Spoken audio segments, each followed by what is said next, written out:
На ТНВ «Время новостей Татарстана», в студии Алексей Калиничев. Здравствуйте и к сегодняшним темам. С премьером о преобразованиях. Чтобы стартапы были более успешными, нужно понимать потенциальный спрос. Какие поручения в Казани дал Дмитрий Медведев, услышал Дмитрий Аринин. Мы им нано, они нам мазы.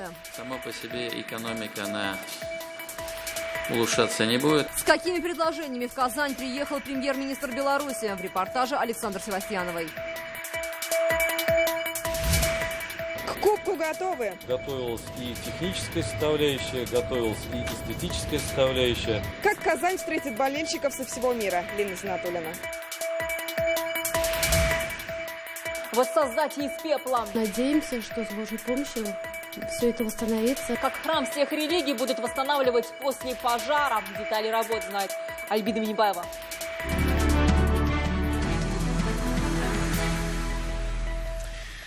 Президент России Владимир Путин вручил Рустаму Минниханову орден Александра Невского. Церемония состоялась в Московском Кремле. Высокая награда присуждена Рустаму Минниханову за особые личные заслуги перед государством и большой вклад в укрепление международного авторитета Российской Федерации. Всего госнаграды получили 30 выдающихся россиян.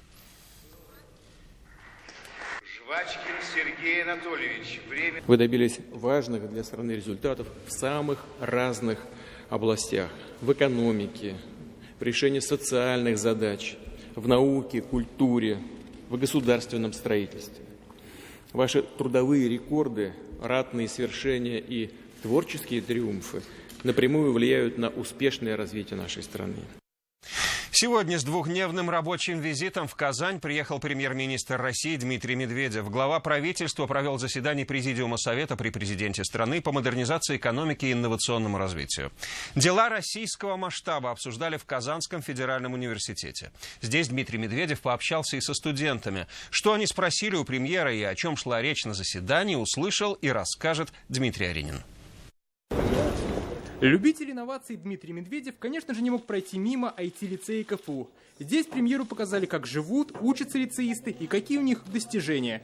Наша теплица имеет форму двух полусфер. За счет этого мы максимально эффективно используем солнечную энергию. И здесь же Дмитрий Медведев поздравил лицеистов с окончанием учебного года. Поздравляю с подведением итогов в рамках конкурса «Лицеист года». И, конечно, желаю исполнения всех ваших желаний. Уже в Институте фундаментальной медицины и биологии КФУ премьер встретился с молодыми учеными. Говорили, как достижение научной мысли пустить на реальные дела экономики. Суть преобразований в том, что вузовская жизнь должна стать шире. То есть студенты должны не просто посещать занятия и заниматься научной работой, но главное, все это должно аккумулироваться в проекты, которые имели бы практическое значение и приносили бы пользу экономике. Сейчас же, как отметили на встрече, число российских студенческих стартапов невелико, и уровень их ниже заграничных. Несмотря на то, что мы здесь, так сказать, публично общаемся, я считаю, что пока все это не принесло даже 10% той отдачи, на которую мы рассчитывали. Если говорить о количестве стартапов, если говорить о студенческом творчестве и, соответственно, предпринимательстве, конечно, пока это ни в какое сравнение не идет с теми результатами, которые за границей. Но начинает появляться комитеты. Вот венчурные ярмарки мы каждый год проводим. Вроде вот примитивно, в этом году смотрю, уже такие интересные идеи. То есть, наверное, время какое-то надо, но на самом-то деле вопрос не в деньгах. Если хорошая, мощная идея, сегодня в стране достаточно. И в деньгах тоже. Этой же теме в соседней аудитории было посвящено заседание Президиума Совета при президенте страны по модернизации экономики и инновационному развитию России. Чтобы стартапы были более успешными, нужно понимать потенциальный спрос. А спрос, как никто лучше, понимают именно промышленники, промышленные компании.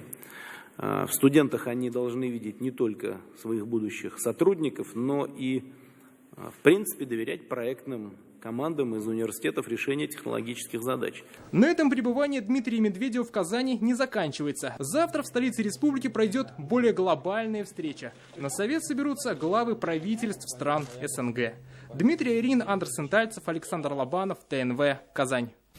И в рамках заседания Президиума Совета по модернизации экономики и инновационному развитию России Дмитрий Медведев наградил Рустама Минниханова медалью Столыпина второй степени. Президент Татарстана удостоен награды за заслуги в решении стратегических задач социально-экономического развития страны и многолетний добросовестный труд. И уже после премьер-министр и президент Татарстана провели отдельную встречу. Рустам Минниханов рассказал о программах, реализуемых в республике. Президент затронул темы ремонта школ, доложил об открытии 30 ресурсных центров и о том, как идет республиканская программа капитального ремонта поликлиник. Дмитрий Медведев положительно оценил работу татарстанского правительства и призвал продолжать в том же духе. Завтра в столице пройдет заседание Советов глав правительства СНГ под председательством Дмитрия Медведева. Встретятся делегаты и в рамках Евразийского межправительственного совета. Уже сегодня в Казань начали прибывать участники. Среди делегатов премьер-министр Таджикистана Кахир Расулзода. Президент Татарстана гостя встретил в аэропорту. Чуть позже Рустам Минниханов провел переговоры с послом Казахстана в России Имангалитом Магомбетовым. Он также прибыл на заседание. В ходе личной встречи участники обсудили детали предстоящего визита Рустама Минниханова в Казахстан в июне этого года. Еще один участник завтрашней встречи – Михаил Бабич, полномочный представитель президента России в ПФО. В Казани он сегодня стал участником заседания Президиума Совета при президенте России по модернизации экономики и инновационному развитию страны. Напомним, основная цель визита делегатов – участие в заседании Совета глав правительств СНГ и Евразийском межправительственном совете.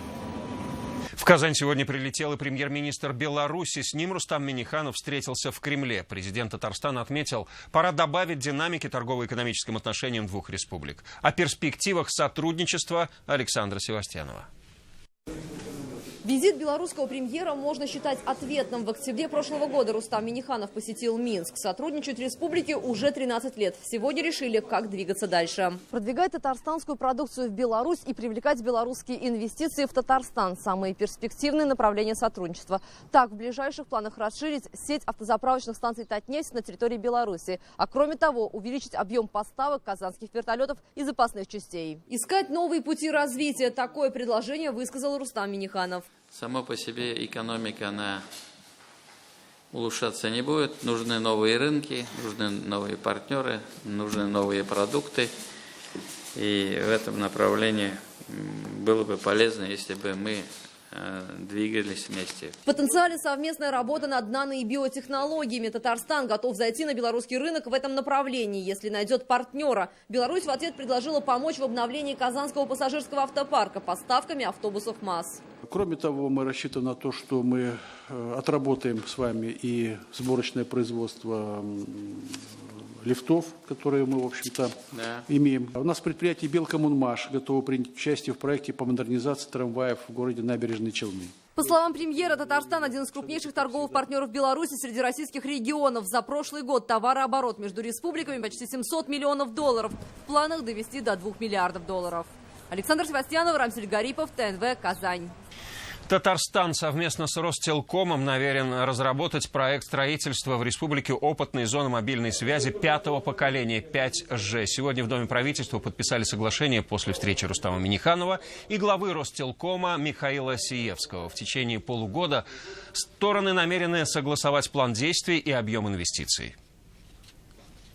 И сегодня же глава Ростелекома встретился с генеральным директором компании «Таиф» Альбертом Шагабуддиновым. Стороны обсудили вопросы цифровизации производства. Как отметил Михаил Сиевский, компания наблюдает за развитием предприятий, которые входят в группу компаний «Таиф». В свою очередь Альберт Шагабуддинов отметил, что они заинтересованы в цифровизации процессов от производства, сбыта продукции до аналитических структур. И работа в данном направлении уже ведется. Однако с реализацией новых инвестпроектов вопрос получает все большую актуальность. Сотрудничество с лидерами республиканской экономики – это очень важная часть нашей работы. Мы видим, что модель компании меняется.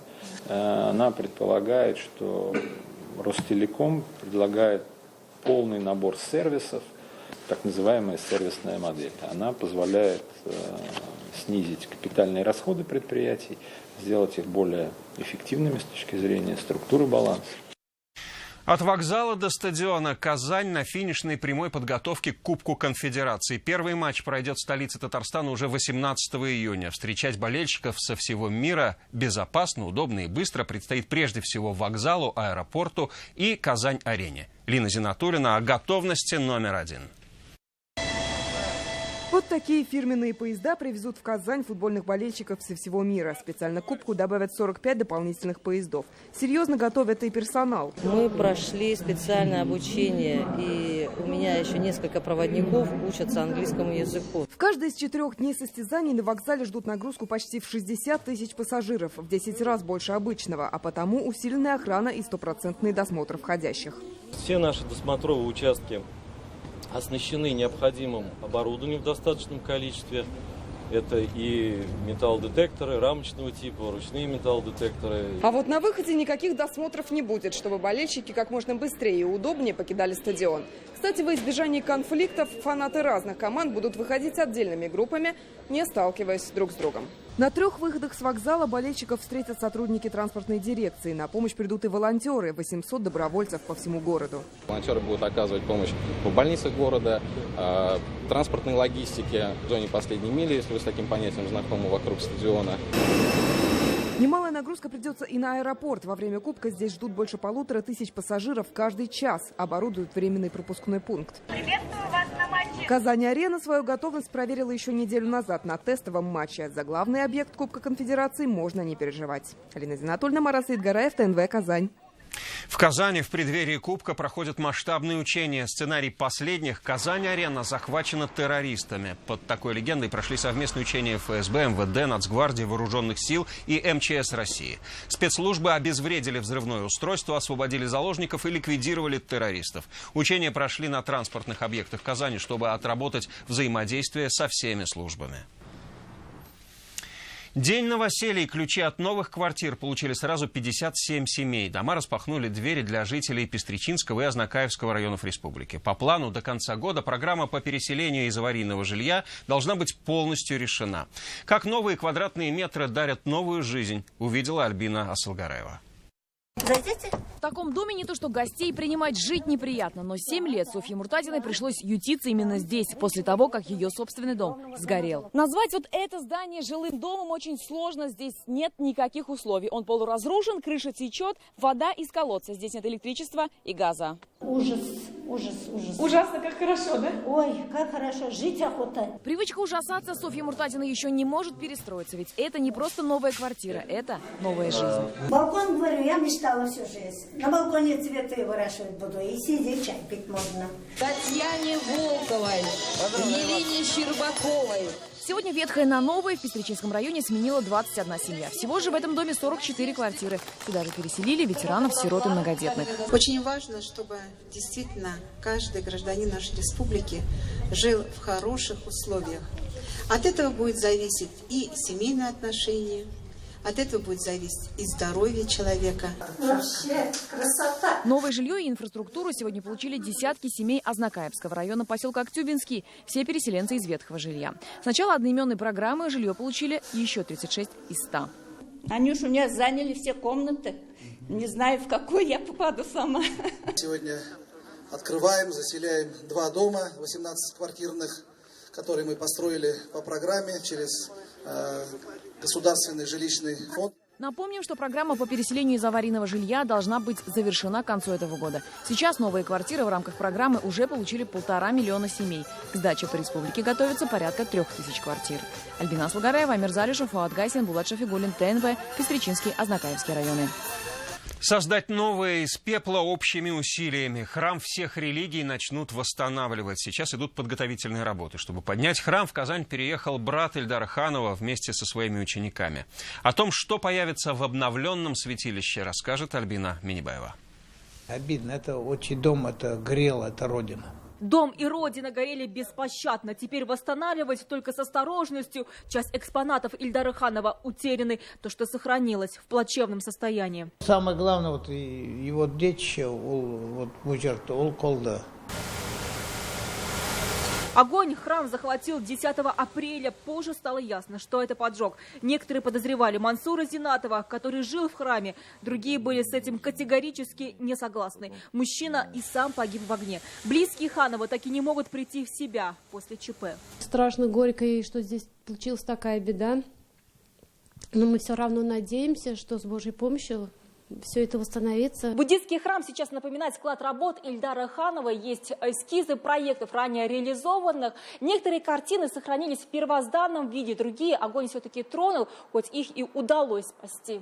Родственники, друзья и знакомые восстанавливать храм будут всем миром. А Имахмад Жураев приехал специально из Таджикистана, чтобы поднять его из пепла. Я готов все, что делать, чтобы восстанавливать этот храм. Сейчас готовится проект по восстановлению электропроводки. В некоторых храмах работы нужно начинать чуть ли не с нуля. Внешний вид, потому что вы же видели, в каком состоянии находится все это. Вот это в первую очередь. Начинают делать эскиз, мозаику набирают, приезжают ребята у меня, друзья.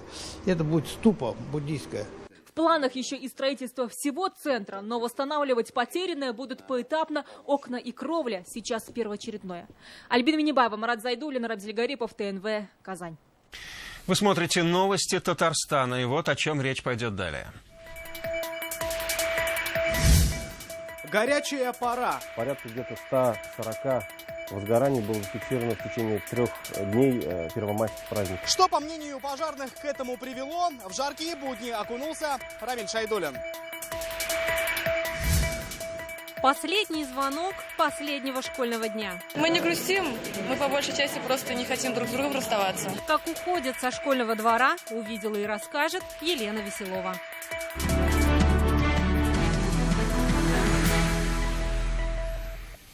На контроле леса. Сейчас лесные пожары уже в ряде регионов страны, поэтому татарстанские пожарные на особом режиме. Как спасают и сохраняют, расскажет Рамиль Шайдуллин. 2 бойца в кабину, 3 в ружье или к стволам. Так на сленге пожарных зовутся средства тушения. Машины, полные воды, хватит на 10 минут работы, если площадь горения гектары, а поливать из всех снарядов. Эта машина может не только подавать воду, но и делать забор из водоемов.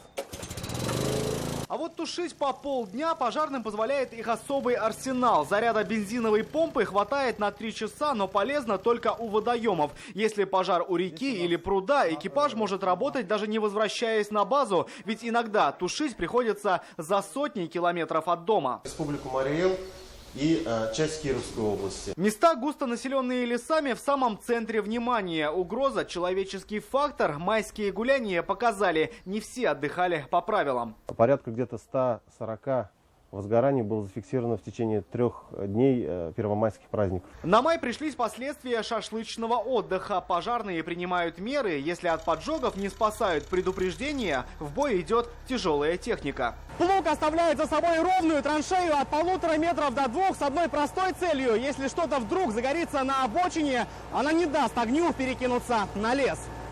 Оградить от огня леса Татарстана призвано 7000 километров таких траншей. Пожарные уверенные, леса, окруженные такими окопами, должны выстоять против огня извне, если отдыхающие не начнут жечь изнутри. Рамиль Шайдуллин, Владимир Гурьянов, ТНВ, Высокогорский район. Пожар оставил без крыши семью Габдрахимовых из Заинска. О своих проблемах они сегодня рассказали депутату Госсовета Ильшату Аминову. На прием к нему сегодня шли с разными вопросами. Чем им помогли, узнала Лина Зинатуллина. Вместо крыши над головой сгоревшие балки, угли и опилки. Так семья Габдрахимовых из села Именлибаш живет уже 1,5 месяца. Добрую половину дома в апреле уничтожил страшный пожар. Сгорела вся крыша и 2-й этаж. Полыхало больше 200 квадратных метров. Жуткая ситуация, жуткая история.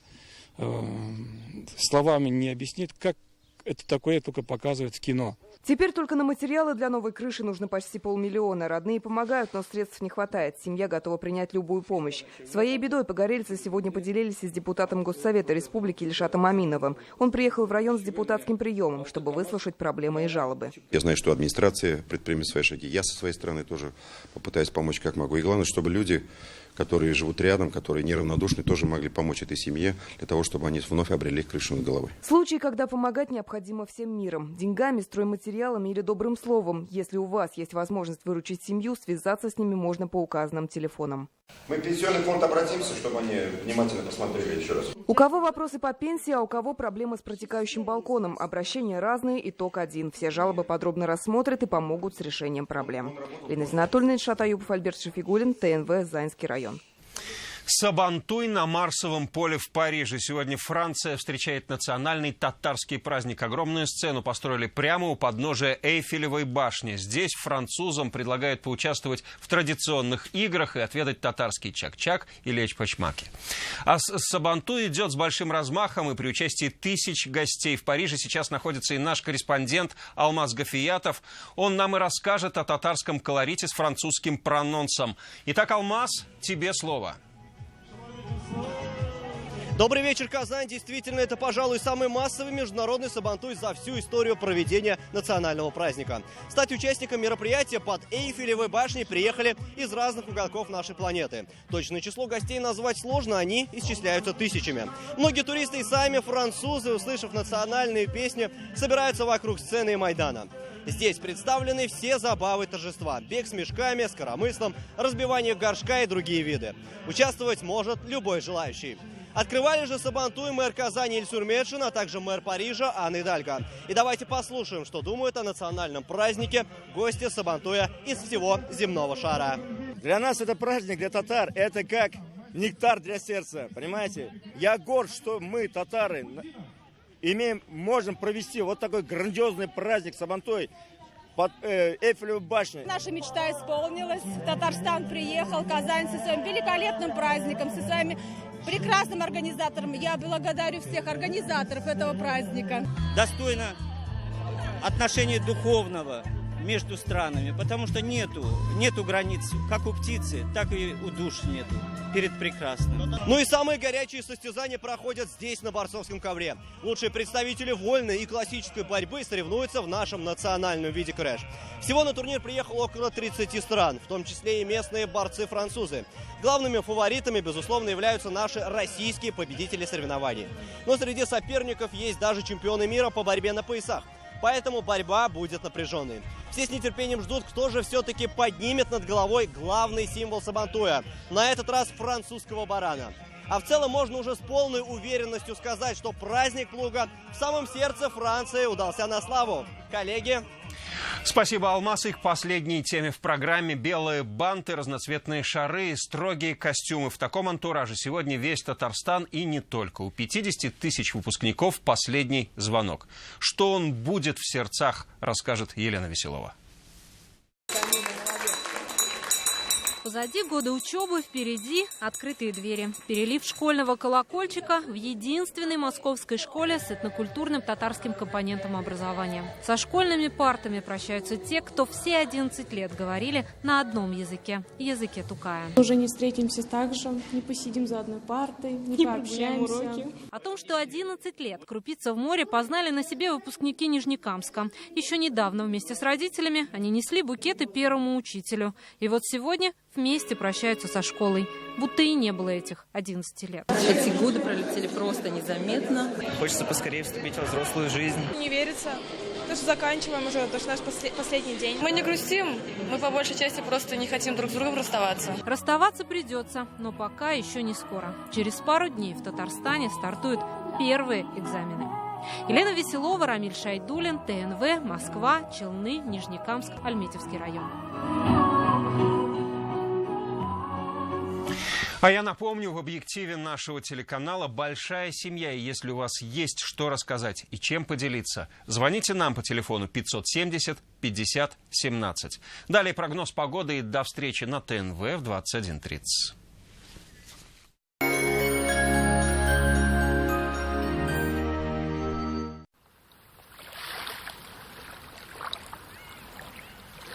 Уверенность в своем здоровье – ключ к долгой и счастливой жизни. Компьютерная томография от 1650 рублей. 590-03-03. Только до конца мая. Лада Веста с выгодой до 30 тысяч. Лада Гранта до 60 тысяч. И X-Ray до 80 тысяч. Подробности на сайте parus.lada.ru. Автоцентр «Парус». Химия – это не просто формулы, опыты и сложные вычисления. Химия – это превращение. Это чудо, которое происходит постоянно. Волшебство, за которым стоит ежедневный труд простых людей. Казань-Оргсинтез поздравляет всех с Днем химика. Все пропало, сок, творожки закончились. Нужно быстро все купить? Выбираю пятерочку. Соки и нектары «Фрутоняня» по 16 рублей при покупке 3 штук единовременно. Хорошо, когда нужное рядом. Пятерочка выручает. Внимание! 3 причины купить Volkswagen в мае. Первая причина – Volkswagen Polo на автомате и с кондиционером за 585 900 рублей. Вторая причина – новый Volkswagen Tiguan на автомате за 1 299 000 рублей. Третья причина – роскошный седан Volkswagen Passat за 1 399 000 рублей. Позвони сейчас. Volkswagen. В клинике Медел уникальное лечение варикоза ног на любой стадии. В клинике Медел уникальное лечение варикоза ног на любой стадии. Нефть играет важнейшую роль в развитии нашей страны. Без горючего не поедут машины, комбайны не соберут урожай, корабли не выйдут в море, а самолеты не поднимутся в воздух. Для этого необходимы тысячи километров магистральных трубопроводов. Транспортировка нефти – важнейшая и очень ответственная задача. Она движется по трубам под огромным давлением. Утечка нефти может привести к настоящей трагедии, экологической катастрофе или жертвам среди людей. Чтобы этого не допустить, магистральные нефтепроводы постоянно проходят техническое обслуживание. Сотни специалистов круглосуточно обеспечивают безаварийность работы. Важно помнить, что вблизи трубы запрещены любые работы строительной техники. Нельзя жечь костры, рыть карьеры и строить дома. Паркавто, дилерский центр европейского стандарта, приглашает вас за новыми автомобилями «Лада». В мае «Лада Веста» с выгодой до 30 000 рублей. «Лада X-Ray» с выгодой до 80 000 рублей. Паркавто. Телефон 235 35 35.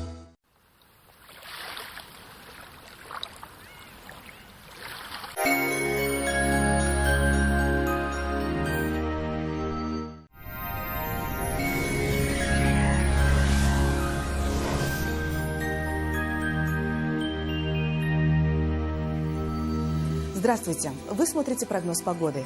В предстоящие сутки теплая погода в республике сохранится, не обойдется без осадков. Подробнее после полезной информации.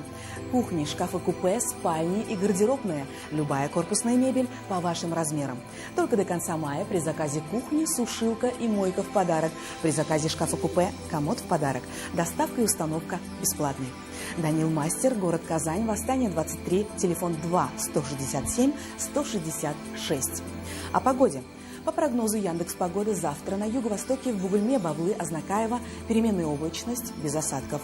Ночью около 11 градусов выше нуля, днем воздух прогреется до плюс 23. На северо-востоке в дневные часы возможен дождь. Ночью плюс 13, днем 24 градуса.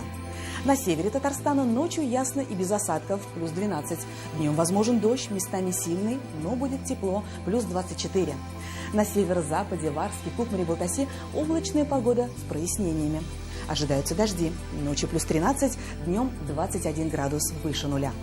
На юго-западе, в Болгаре, Буинске, Держаном в дневные часы также ожидаются дожди. Ночью плюс 12, днем плюс 22. В центральных районах Татарстана, в Чистополе, Альметьевске, Мамадыше ночью ясно и без осадков, плюс 12.